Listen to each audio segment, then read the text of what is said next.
Pessoal, vamos começar aqui esse livro Gestão do Processo de Ensino-Aprendizagem, de uma coleção, tá, dos cadernos de gestão da Heloísa Lick. Tá? Bem legal, bem interessante, a gente tem muito conteúdo bacana aqui. Acredito que você vai ter um excelente material para estudar, obviamente, para essa prova, para uma eventual questão sobre esse livro, para a prova que você vai fazer, que está cobrando de repente o livro, e também para outras provas que cobram ementas abertas, que cobram, por exemplo, gestão do processo de ensino-aprendizagem, relação professor-aluno, etc. Entra tudo aqui, tá? Dentre outros tópicos. Então vamos lá. Para começar, promoção da aprendizagem na sala de aula como um processo de gestão. Então nós estamos preocupados sempre com a promoção da aprendizagem. Isso quer dizer o quê? Isso quer dizer que já nesse tópico nós vamos falar, a gente vai colocar aqui o papel da escola e do professor. Aliás, o livro bate muito nisso, tá? Papel da escola e do professor. Qual é o papel da escola e do professor? É promover a aprendizagem. Promover a aprendizagem. Esse livro, na verdade, ele faz um diálogo com os outros cadernos dessa coleção, que trabalha com a ideia de gestão, cadernos de gestão. A palavra processo, por exemplo, é muito importante. E o tempo todo, nós estamos vendo em todos os livros o seguinte: qual que é o papel da escola, qual que é o papel do professor. Então é óbvio, a escola tem que ensinar, o professor tem que preparar a aula, tem que ensinar também, tem que ter ali seu trabalho didático. Mas qual é a grande finalidade? É a promoção da aprendizagem do aluno. Se o aluno não aprendeu, quer dizer que tudo aquilo que foi organizado dentro da escola ou no trabalho do professor não está muito bem adequado, a gente precisa melhorar esse processo, não é? Então, a gente parte desse ponto aí. Agora vejam o seguinte: gestão. O que é gestão? Gestão, de forma geral, é um processo. Então, gestão não é algo rígido, fixo. Gestão não é um algoritmo, não é uma receita, é assim que se faz e pronto. É um processo. Nós vamos discutir, pensar em todos os fatores e elementos que estão dentro desse processo, quais são as finalidades, em que contexto a gente atua. Nós vamos discutir, é um processo e as coisas vão sendo construídas, não vem pronto já, não é? Então, gestão é isso. Processo de. E agora eu vou colocar aqui, vou grifar alguns pontos importantes. Então, primeiro, processo, mobilização, palavra importante, articulação do esforço de pessoas, palavra importante, coletivamente organizadas, palavras importantes também. Então, vejam, processo, mobilização, articulação do esforço, tá, de pessoas, trabalho coletivo, vou até colocar aqui junto, trabalho coletivo e organizado, ok? Então vamos falar um pouquinho disso. Venham aqui comigo. Ó, primeira coisa, essa escola, esse professor, eles precisam trabalhar dentro de qual modelo de gestão, tanto gestão da escola de forma geral, como de sala de aula, enfim, o que deve prevalecer em termos de modelo de gestão dentro de uma escola pensada aqui dentro desse livro, né, da proposta da Heloísa Lick. Aqui a gente precisa da gestão democrática ou democrático, né, modelo democrático participativo. Participativo, beleza? Ponto fundamental aqui. Todos dentro desse modelo assumem responsabilidades. Como assim, Vinícius? Ora, todos têm o direito de participar da gestão da escola. Então, o aluno, por exemplo, eu quero uma escola melhor, eu tenho o direito de contribuir para que essa escola seja boa? Eu tenho. O aluno tem o direito de participar. Por quê? Porque o modelo aqui é de gestão democrática participativa, mas ele também tem que assumir responsabilidades. A família tem que participar também, mas a família também assume responsabilidades. Ou seja, não é uma mera participação, é uma participação com intenção de trazer melhorias para a educação, para a instituição.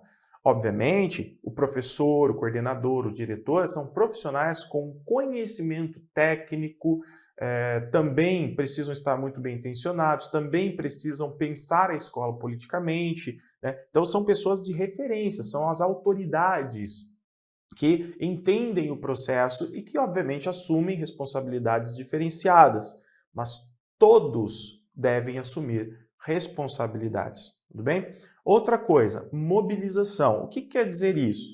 Quer dizer, pessoal, que para esse processo aqui funcionar, a gente precisa de pessoas atuando de forma responsável, com o desejo de buscar transformações. Então, precisa haver mobilização. Para haver mobilização, tem que ter liderança, ok? Liderança do diretor, do professor, por exemplo, no âmbito da sala de aula, do diretor no âmbito geral da escola. A questão é, tem que ter uma liderança para que exista o interesse. Por exemplo, o aluno ele tem que ter ali despertado nele o interesse de participar, de aprender, de contribuir para aquele trabalho em sala de aula. Então, o professor ele tem que exercer uma liderança que leve o aluno a participar, que desperte no aluno o interesse, a motivação, não é?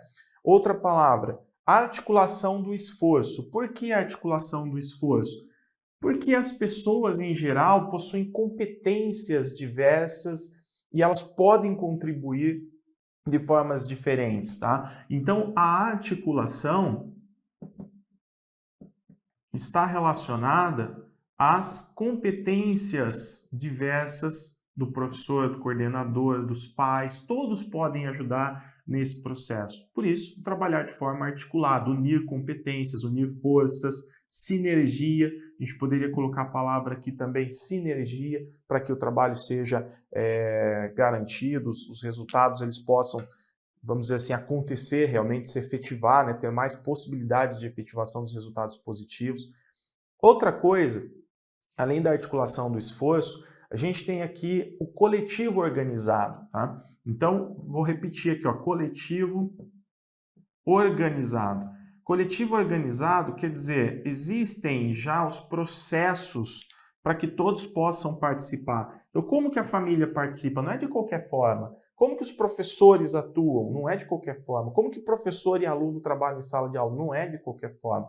Nós temos aqui no trabalho coletivo uma coisa muito importante, que é a sistematização do trabalho, ok? Então, o trabalho ele é pensado, ele é organizado. Então, a gente tem esses pontos aqui para começarmos. Beleza? Vinícius, isso é muito simples, é muito fácil. Sim, não é difícil. Na hora de resolver uma questão, você vai buscando essas ideias e eliminando aquelas que não trazem essas ideias ou que contrariam essas ideias. Continuando aqui, gente, vejam o seguinte. De modo a promoverem objetivos comuns. Ah, olha ali, ó. O que são os objetivos comuns? É a busca pelo bem comum, ok? Busca pelo bem comum é o seguinte: em todo o processo de gestão, nós temos conflitos. Um quer uma coisa, outro quer outra coisa, enfim. Isso é normal. Existir o conflito, a necessidade de negociação, isso é normal. No entanto, nós não podemos perder de vista o bem comum, ou seja, o que todos nós estamos buscando, o que é bom para todos. Então, essa articulação de forças, de competências, isso tudo é sempre pensando no quê? No bem comum. O bem comum se refere aos objetivos comuns que todos estão buscando, apesar de existirem, né, conflitos e divergências dentro de alguns aspectos. Envolvendo a articulação, a integração de diferentes elementos necessários a essa realização, inclusive a resolução de impasses, dificuldades e tensões relacionadas comumente a esse processo e esforço. Tudo bem? Então, é um processo de idas e vindas, de perdas e ganhos. Não, dentro de um processo de gestão consciente que busca transformação, a gente não tem um progresso linear, né? Sempre tem alguns retrocessos, alguns conflitos, algumas tensões para serem resolvidas. Maravilha. Então, nós temos aí um pressuposto. Qual é o pressuposto que a gente encontra quando a gente fala de gestão dessa forma aqui? As pessoas, gente, é que promovem as transformações e as realizações. E eu quero colocar isso aqui. Então, aqui, ó, quando a gente fala, né, de gestão, mais um tópico de gestão, de responsabilidades, de participação e tudo mais, nós temos aqui um pressuposto muito importante. E eu faço questão de escrever para ficar bem anotadinho aí. O pressuposto é as pessoas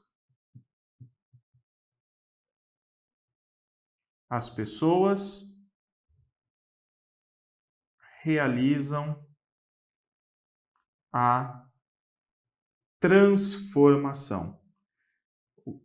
O que se busca aqui é justamente essa articulação, pessoas envolvidas no processo, pessoas envolvidas com a escola.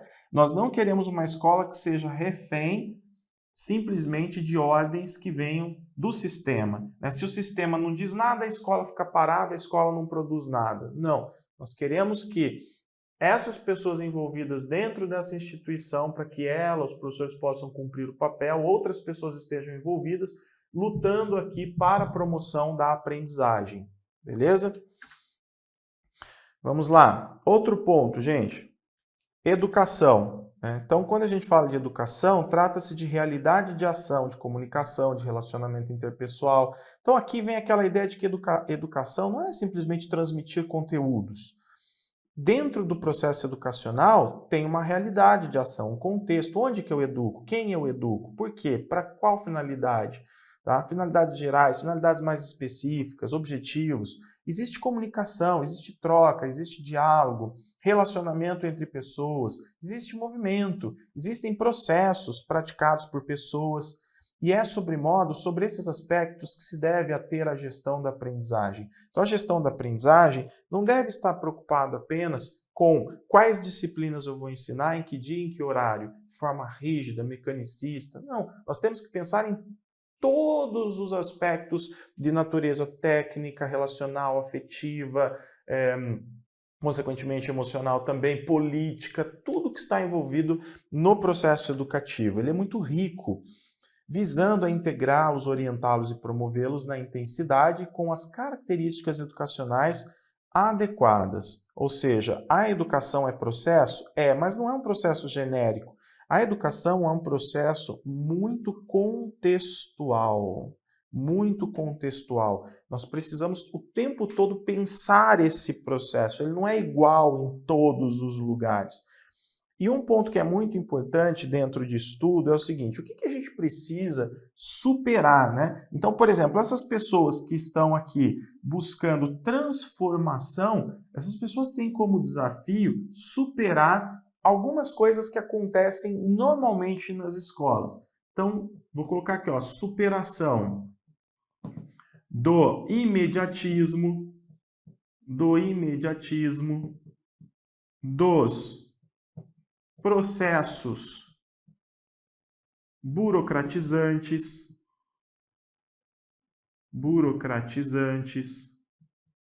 do trabalho fragmentado e individualizado, isolado, do trabalho fragmentado. E aí poderíamos colocar outras coisas, da falta de comunicação, enfim, tudo bem? Então, tudo isso aqui para superar isso aqui, sempre pensando em promover a aprendizagem. Maravilha? Então vamos lá, continuando. A natureza da aprendizagem.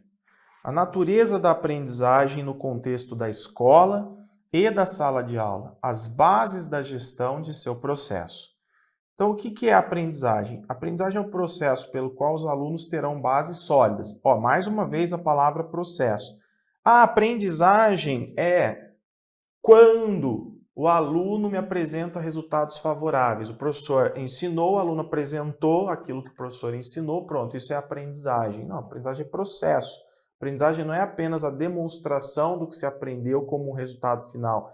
Tudo que acontece durante o processo é aprendizagem, pelo qual os alunos terão bases sólidas para continuar aprendendo em estágios mais adiantados do processo educacional. Beleza? Então, simples, né? Não tem muito segredo aqui. A escola, a sala de aula, gente, nós temos que entender o seguinte: a escola, o ambiente da sala de aula, o ambiente escolar ou fora da sala de aula, mas o trabalho curricular da educação formal, ele é essencial para a formação do sujeito. Não pode faltar. E um outro ponto, a sala de aula é um espaço privilegiado para a aprendizagem. É nela que o sujeito vai aprender coisas que ele não vai aprender em outro lugar. Por mais que a gente fale que a escola hoje não detém mais o monopólio da produção do conhecimento, da veiculação de informações, etc., a escola continua, sim, ensinando. Obviamente que ela vai ensinar bem quando ela tiver qualidade. A escola que não tem qualidade acaba atrapalhando na formação do sujeito. Mas o que é preciso? É preciso justamente pensar o que significa uma educação de qualidade, que processos são esses que fazem com que a sala de aula seja um espaço privilegiado. Tá? Então, as pessoas precisam realizar transformações para que a escola cumpra o papel e o sujeito possa, sim, ter uma formação organizada, uma formação bem direcionada. Competências a serem desenvolvidas pelos alunos. Então, tem uma série de competências. Aliás, quando a gente fala de competências, nós temos o seguinte. A gente tem lá, por exemplo, as 10 competências gerais, hoje trazidas pela BNCC, que é o que eu quero para o aluno de forma geral na educação básica. O aluno que passa pela educação básica, que finaliza a educação básica, ele tem que demonstrar aquelas competências que serão fundamentais para a sua vida, né? Não só a vida presente, mas para aquilo que vem depois da educação básica, né? No entanto, a gente pode falar também de competências que até têm relação com as 10 competências gerais, mas são competências fundamentais para o dia a dia, tanto dentro da escola quanto fora da escola. Resolver problemas com iniciativa e criatividade, ler, manipular e interpretar informações, analisar a realidade de forma crítica, enfim. O que essas competências dizem? Dizem o seguinte, que nós não estamos falando meramente de capacidades operacionais. As competências não se referem apenas a saber ler, saber calcular, saber escrever, saber falar. Não, elas se expandem. Elas representam algo muito maior do que isso. Por quê? Porque o ser humano é muito mais complexo, as relações que nós construímos com pessoas em sociedade, no âmbito familiar, dentro das instituições, são relações complexas. Então não basta saber ler, calcular e escrever. Isso é muito pouco. Além disso tudo, que são as competências funcionais necessárias para que o sujeito possa seguir bem durante a educação básica, ou seja, o sujeito tem que aprender a ler muito bem, ele tem que aprender a escrever muito bem, ele tem que aprender a calcular muito bem. Né? No entanto, isso não basta. Eu também preciso de outras competências. Eu preciso também despertar, por exemplo, a iniciativa e criatividade, capacidade de interpretar, capacidade de analisar a realidade de forma crítica, de assumir responsabilidades. De que adianta uma pessoa que lê, escreve, calcula, mas não assume responsabilidades, não tem uma postura ética na sociedade em que vive, não é? Então, acredito que isso seja muito simples de nós entendermos. Bom, isso quer dizer que a gestão da aprendizagem, quando a gente fala de gestão da aprendizagem, existe uma preocupação aí. Não é desenvolver a habilidade X ou Y, é desenvolver o sujeito na sua dimensão humana, de forma integral. Então a gente poderia colocar que o papel da escola e do professor é promover a aprendizagem. De que forma? A partir de um processo de gestão da aprendizagem, em que a finalidade maior é desenvolver a humanidade do sujeito, é o desenvolvimento humano de forma integral e não simplesmente fazer o aluno tirar nota 10. A interação de pessoas pressupõe gestão. Então, se eu falo de gestão, eu tenho que considerar a importância das interações. Por exemplo, em sala de aula, interações entre professores e alunos. A promoção da aprendizagem em sala de aula se constitui em processo pedagógico de natureza social, que envolve a interação entre professor e alunos e destes com os seus colegas. Isso quer dizer o quê? Isso quer dizer que dentro da sala de aula nós temos como ações normais e saudáveis discussão, a apreensão, a análise, inclusive coletiva ou individual, comparação, sistematização de dados, ou seja, são processos. Processos que levam a pensar, que levam a interagir, que levam desafios para os alunos, necessidade de trocas, ok? Esse processo educacional muito interativo ensina o seguinte: aprender e adquirir informações e construir conhecimentos vai além de um processo mecânico. Vai além daquele processo em que o professor passa e o aluno simplesmente anota e memoriza sozinho. Bem, é um clichê dizer isso, mas é a proposta, né, do livro aí. Professor, figura central que desempenha um importantíssimo papel de, também muito simples, né, mediar, articular, mobilizar, liderar, coordenar processos sociais e interações, de modo a canalizar e desenvolver talentos humanos em processos de aprendizagem. Mais uma vez, mais um livro, né, que traz aquela ideia assim, por mais que a autora não coloque isso expressamente, ela está dizendo o seguinte: o professor mais antigo, aquele que o Celso Antunes chama de professauro, ele fala assim: eu expliquei. Quem não aprendeu, não aprendeu porque não quis, porque não se esforçou, porque, enfim, não prestou atenção. Eu fiz minha parte já, eu passei a matéria no quadro, não é? Então, o professor que passa a matéria no quadro, ele não foi necessariamente um mediador, um articulador, um mobilizador, um líder. Ah, mas tem que passar a mão na cabeça das crianças. A proposta nunca foi essa. De passar a mão, nunca foi essa. A proposta é: existem habilidades, como existem em outras instituições, de liderar pessoas, de criar processos em que as pessoas estejam engajadas nesse processo. Então, o que se busca aqui dentro dessa ideia de gestão é: professor, existem capacidades que de repente você não desenvolveu ainda e que serão fundamentais para que você ganhe a tua turma. E se você não ganhou a tua turma ainda, se você ainda está refém de passar a matéria e ser autoritário, é porque você ainda não tem essa formação, é porque você não aprendeu ainda a mediar, articular, mobilizar e liderar. Então, essa é a ideia. A complexidade demanda processo de gestão, pessoal. Então, por quê? Porque a gente sabe que os autores mais, né, das correntes aí chamadas de progressistas, enfim, eles sempre pensam a realidade a partir de um paradigma diferente. Então, sai ali daquele paradigma da mera ordem e progresso positivista, né, e tenta pensar a realidade como algo complexo, de muitos elementos interagindo o tempo todo. A gente não tem um padrão social, então dependendo do contexto da escola, dos alunos, enfim, a diversidade é muito grande. Isso quer dizer que o professor, ele tem que pensar em processo de gestão, porque pensar de forma processual significa o quê? Pensar também de forma flexível. O professor, ele tem que refletir. Então, todo o processo de gestão exige discussão, reflexão, pensar o que eu tenho, por que não está dando certo, por que em tal escola eu trabalho e isso dá certo, nessa não dá, o que falta nessa, de que forma a gente pode trabalhar, o que eu posso exigir dos alunos nesse caso aqui, ou contratar com eles, né? Então vejam que processo de gestão é justamente aquilo que traz a possibilidade de reflexão para ação. Por quê? Porque a ideia de processo leva em consideração que nós vivemos realidades diferentes. É necessário o olhar interativo e articulador de todos os elementos que interferem e contribuem para o processo de aprendizagem dos alunos, sobretudo suas emoções, ações, reações e interações. Quando eu falo de emoções, ações e reações, quer dizer que o foco é o aluno.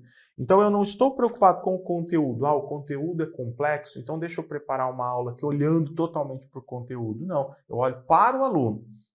E a partir disso, a gente organiza todo o processo. Gestão da aprendizagem, trabalho de mobilização de energia, da motivação, do talento, de interesses e processos mentais dos alunos para se concentrarem na observação, análise, comparação, integração de significados sobre os objetos de estudo e reflexão. Isso aqui é muito importante, gente. Por que esses processos, que inclusive são processos até cognitivos, né? Observar, analisar, comparar, integrar, enfim, por que isso é importante? Trabalhar com significados. Porque a prática educativa, ela tem que ajudar o sujeito. O que é aprender? É ajudar o sujeito a desenvolver autonomia para que ele possa atribuir significado e sentido aos objetos, às diversas relações, a tudo aquilo que compõe o meio social e a sua vida individual também.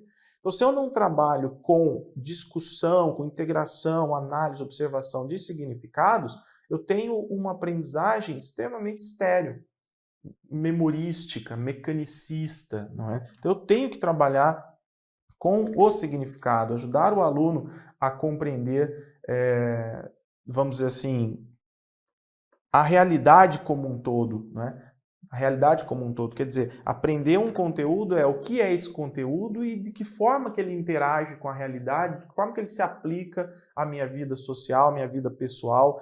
Então, trabalhar com significados é fundamental. E isso, obviamente, gera necessidade do quê? De uma aprendizagem significativa.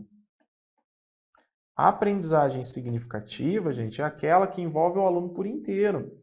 Tá? O aluno precisa interpretar, o aluno precisa olhar para aquilo que acontece no dia a dia dele, fazer comparações, usar como base de interpretação, mesmo que a visão do aluno seja sincrética, ou seja, uma visão confusa da realidade, mesmo que ele queira fazer muitas vezes relações entre o objeto e o seu cotidiano e essas relações não sejam tão adequadas, aquilo já é o início de um envolvimento do aluno com o conteúdo para que ele possa entender melhor esse conteúdo e criar uma visão, construir uma visão mais elaborada acerca do conteúdo, acerca do objeto, tudo bem? Então, com isso, olhando para essa aprendizagem significativa, né, como uma finalidade e entendendo que a observação, a análise, a comparação, a integração de significado é fundamental e o trabalho coletivo aqui também é fundamental, a gente não vai simplesmente ter uma sala de aula em que o professor ensina e alunos aprendem. Não, a gente acaba construindo uma comunidade. Então, a organização de uma comunidade de aprendizagem, de trocas.